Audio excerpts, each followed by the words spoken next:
Halo, saya Rio. Hobinya berpetualang dan jalan-jalan. Di video sebelumnya bercerita tentang awal perjalanan dan pendakian saya ke Gunung Bawang via jalur Madi dalam rangka keikutsertaan dalam event bersih gunung yang dilakukan oleh Trespe Community. Nah, di vlog kali ini adalah lanjutannya atau part 2 dari vlog sebelumnya. Di vlog ini cerita diawali saat pagi hari di pos 1. Ini adalah hari kedua, terhitung sejak awal start pendakian di hari sebelumnya. Di vlog kali ini saya juga tampilkan kondisi medan dan tingkat kesulitan yang mulai berubah, khususnya saat menuju ke pos 2. Dan seperti biasa, durasi tempuhnya tetap saya hitung dan cantumkan. Jadi buat kalian yang penasaran dan berencana untuk mendaki Gunung Bawang via Madi ini, bisa saksikan terus dari awal sampai akhir. Oke pagi teman-teman, sekarang udah jam 5.44. Anggaplah udah jam 6 pagi. Jadi ini baru bangun tadi. Semalam tidur di hammock, cukup nyenyak sebenarnya. Untungnya nggak hujan juga. Terus ini tadi sebenarnya sempat bangun jam 4. Terus masih gelap, tidur lagi. Terus bangun jam 5 kira bangun. Terus duduk-duduk dulu. Terus habis itu tadi sempat ngambil air di sungai. Terus ini sekarang waktunya masak. Dan untuk peserta yang mereka yang nyusul itu ternyata udah datang di jam 11 malam katanya, tapi saya udah tidur. Tapi infonya memang katanya di jam 11 malam. Ada tempat camp tuh di sana. Itu peserta-peserta yang di sini sampainya jam 11. Oke.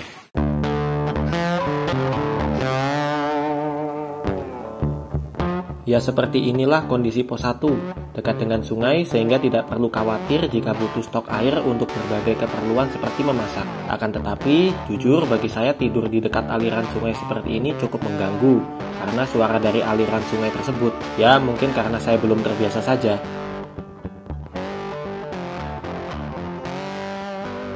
Jam 7.13, tadi udah selesai makan, udah beres-beres bentar juga. Ini saatnya mandi di sungai karena campnya kan dekat sungai, dan selagi bisa mandi kenapa tidak, biar lebih seger buat lanjutin nanjak nanti. Dan ini mandinya juga langsung sacet-sacet doang karena biar cepet-cepet packing sama cepet-cepet nanti langsung gas. Oke, mandinya di aliran sungai yang ini.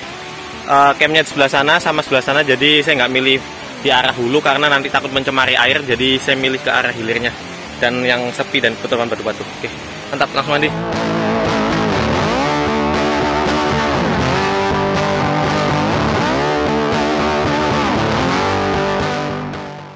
Oke, jam 8.39 ini melanjutkan perjalanan dari pos 1.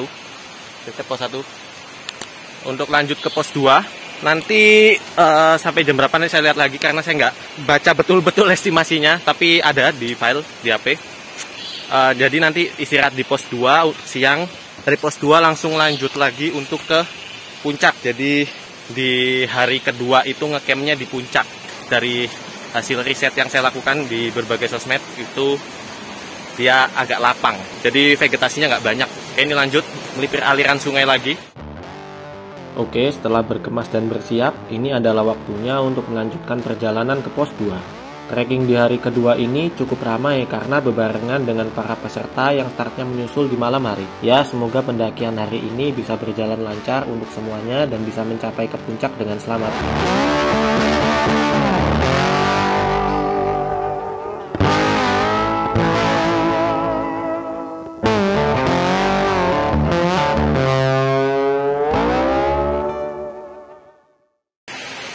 Apa? Kenapa? Woi, hah? Oh, Rafflesia. Nemu Rafflesia yang udah layu sama yang belum mekar. Jadi kayak gini, bagus banget. Nah, ini yang udah layu, bunga Rafflesianya. Bisa coy. Dan ini yang belum mekar. Mantap, keren. Seperti yang telah kita tahu bahwa bunga Rafflesia arnoldi ini adalah salah satu flora khas Indonesia dan merupakan spesies yang dilindungi. Bunga ini juga dijuluki sebagai bunga bangkai karena saat mekar mengeluarkan bau tak sedap seperti bangkai. Fungsi dari bau tersebut adalah untuk memikat lalat dan kumbang agar hewan-hewan kecil tersebut membantu dalam proses menyerbukan. Habitat bunga Rafflesia ini adalah di hutan hujan tropis seperti yang ada di Pulau Sumatera dan di Pulau Kalimantan ini. 858, jadi belum terlalu jauh dan belum terlalu lama dari pos 1. Treknya masih cenderung aman ya, banyak bonus, jadi banyak landainya. Ada nanjak dikit-dikit, cuman nggak terlalu curam. Jadi kayak gini nih masih dominan datar, landai, naik turun, naiknya dikit-dikit terus turun dikit dan melipir aliran sungai. Ada duren, kayaknya punya warga lokal nih. Itu punya warga lokal. Nah, ini baru ada yang makan nih, bisa kulit durian.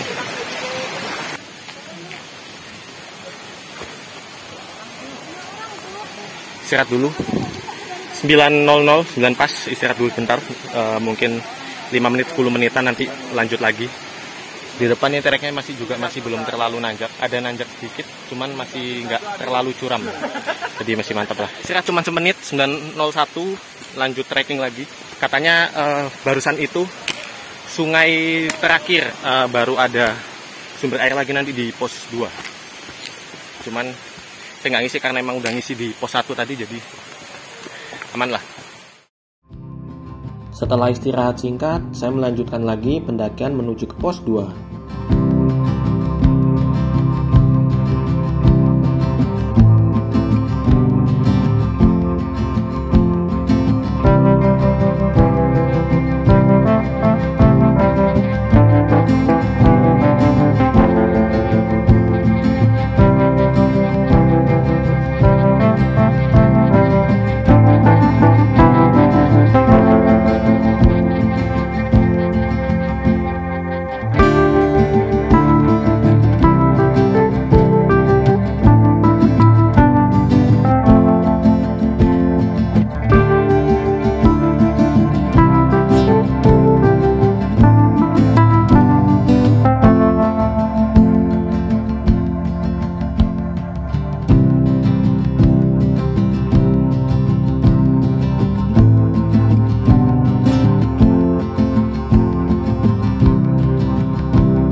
Oh, di depan udah lumayan nanjak.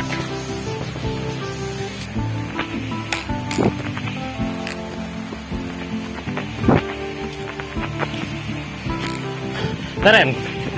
Istirahat Pak Bro. Kita nang ngarep ya. Tuh kurang tahu ujungnya tanjakannya di mana. Cuman coba gas terus saja. Apa yuk? Betul.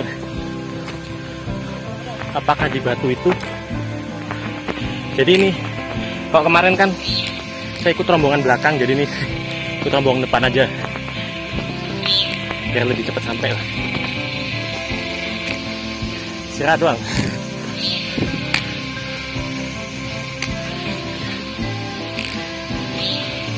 Oh, depan udah landai lagi.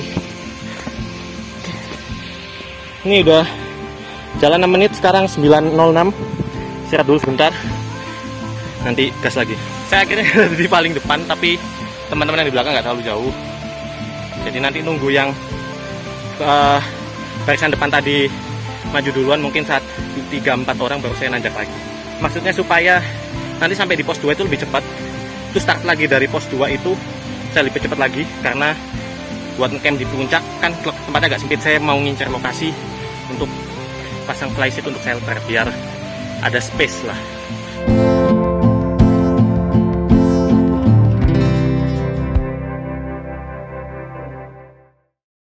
(9.09) lanjut gas lagi.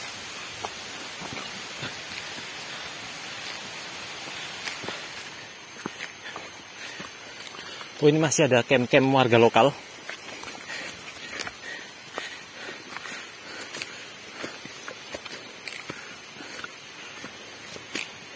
Mungkin berburu babi kali, atau nyari entahlah hewan lain, atau mungkin tumbuhan, kayu-kayu atau buah atau apa.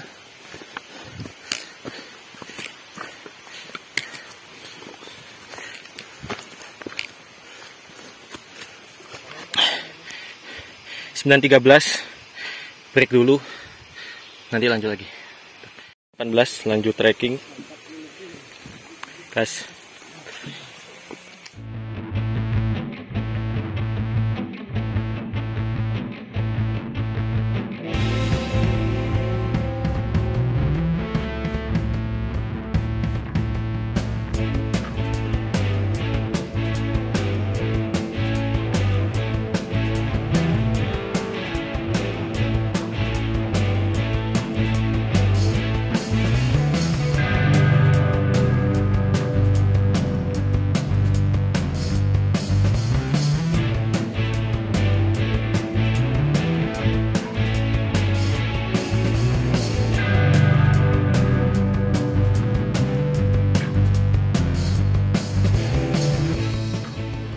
Di perjalanan menuju pos 2 kali ini, saya berusaha semaksimal mungkin agar berada di rombongan depan.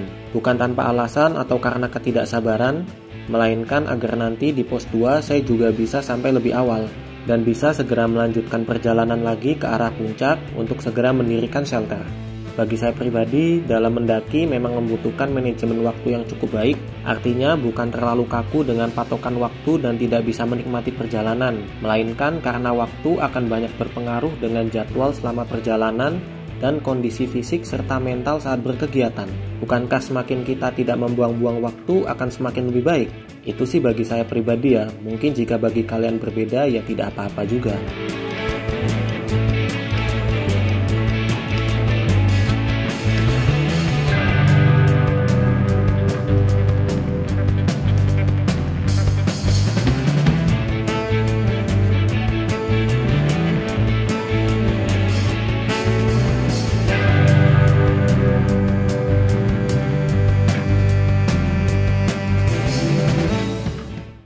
Oke, dengan Bang siapa?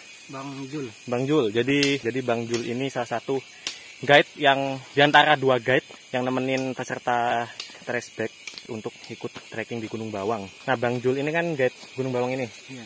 Lebih sering ke Madi atau sering jalur satunya yang Lembatu? Sering jalur Madi. Sering jalur Madi ya. Tapi yang jalur satunya mana?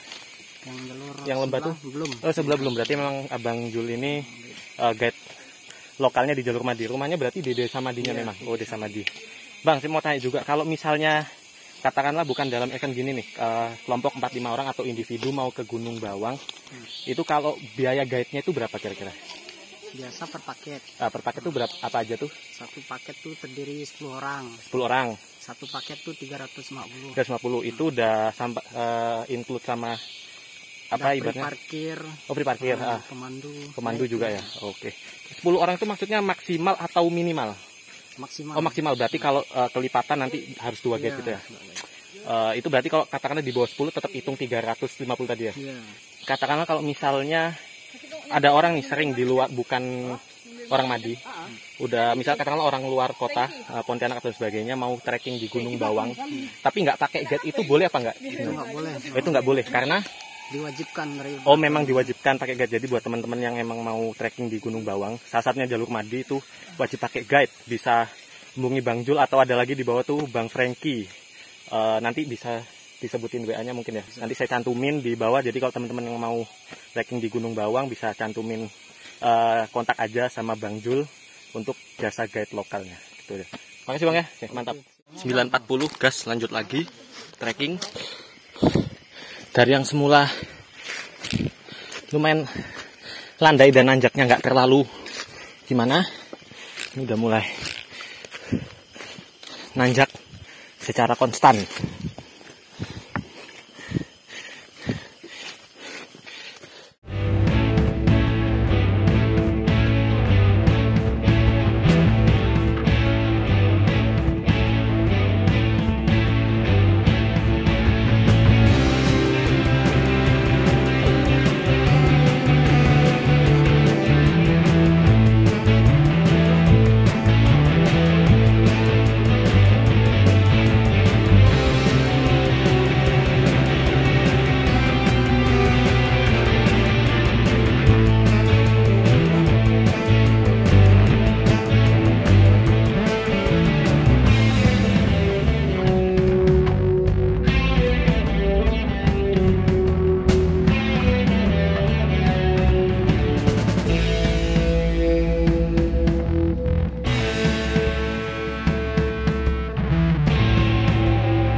953 ini habis nanjak yang agak panjang, terus agak landai dikit tadi, terus lanjut nanjak lagi yang agak terjal.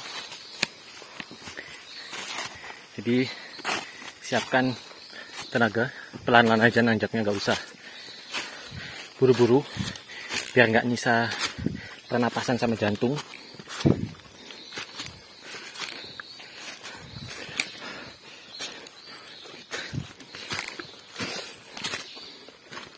Ke depan nanjak lagi, agak panjang dan agak curam juga.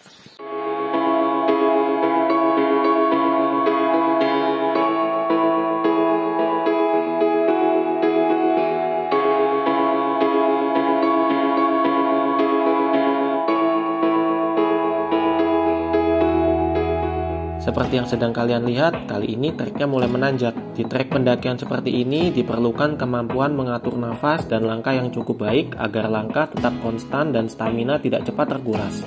Memang trek menanjak cukup banyak memakan stamina, tetapi apabila kita sudah terbiasa berlatih sebelum mendaki dan mampu mengatur ritme langkah serta mengontrol mental pikiran kita, akan bisa kita lewati treknya dan bisa kita nikmati perjalanannya.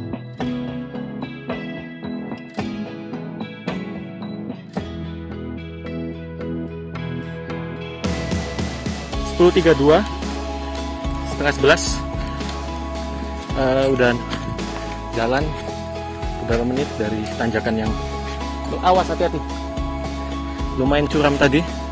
Nemu sumber air dari aliran sungai kecil, ini bisa dipakai buat ngisi air, cuman saya nggak ngisi karena stok masih lumayan. Nanti aja mungkin di pos 2 nya, karena ini belum pos 2.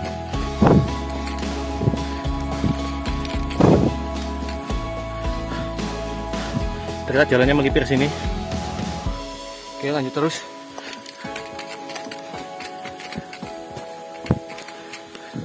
Cuman kalau untuk cuci muka bisa lah ya. 10.33, break dulu sebentar di sumber air. Mau cuci muka dulu sebentar.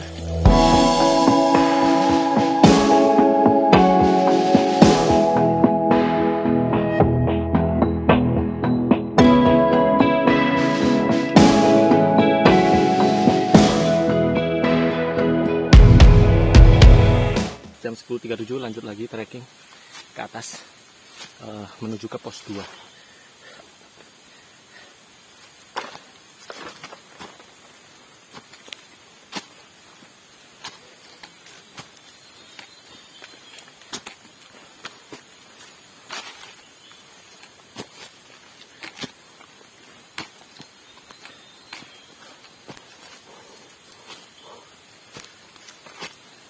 Sepuluh 45 masih break dulu. Mulai kerasa melelahkan.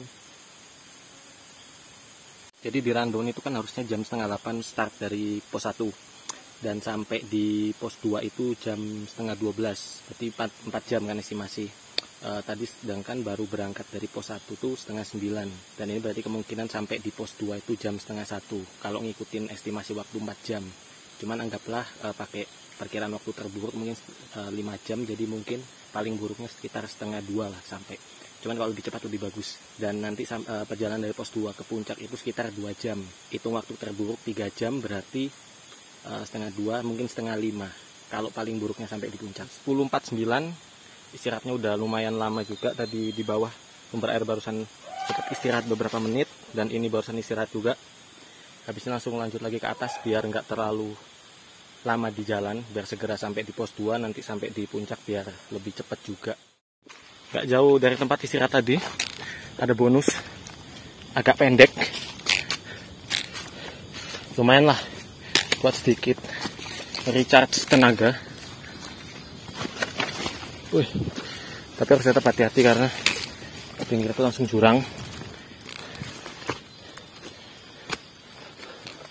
dan sialnya ada pohon tumbang, ini agak ngerepotin.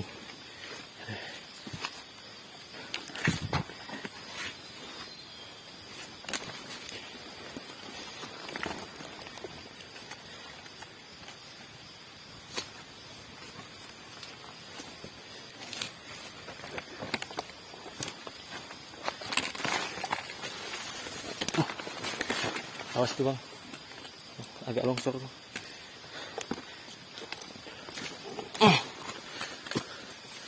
Kira lewat situ tadi harus hati-hati karena pas ngelangkain pohon tumbangnya tanah yang dipijak tuh agak rapuh. Kalau nggak hati-hati bisa terperosok.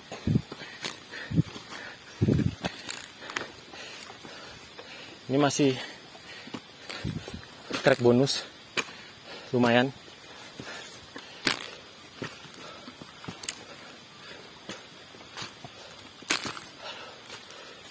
Makan dulu, makan snack. Udah jam 10.56. Anggaplah jam 11 makan snack dulu sebentar sebelum makan siang nanti. Jadi cuman makan ini doang. Kedelai batang. Karena lumayan sekitar 150 kalori. Jadi buat ngisi tenaga lagi, ngisi energi lagi cukup lah, dan sekedar ganjel perut aja sih. Oke, jam 11.01. Ini memutuskan untuk lanjut jalan lagi agar nggak terlalu lama juga. Ya meskipun saya istirahatnya juga agak lama ya, tapi ya semoga nanti nextnya jalannya lebih cepat dan nggak terlalu banyak istirahat sih, karena udah isi tenaga juga. Lanjut lagi karena meskipun Gunung Bawang ini cuma sekitar 1000-an, tapi treknya lumayan sih. Jadi pas awal-awal tuh memang cenderung landai, tapi pas udah setelah pos 1 menuju pos 2 itu udah mulai ngetrek terus. Oke, ini lanjut lagi, semangat lagi. Dan kayaknya HP akan saya matikan karena sambil ngecas aja biar nanti di sana di pos 2 dan nanti sampai ke puncak masih bisa ngerekam lagi. Sekarang jam 11.03. Sip. Jam 11.58 akhirnya sampai di pos 2. Ada di sana. Nah, itu yang ada karier-karier. Ini sumber air terakhir. Ini habis ini cuman saya melangkah sedikit aja untuk ke atas. Ke Karbina. Sumber air di pos 2. Nanti tinggal melangkah sedikit aja untuk sampai di atas sedikit. Kelihatan enggak? Ya, pokoknya daerah-daerah sini itu udah pos 2-nya. Ada karier-karier peserta yang duluan.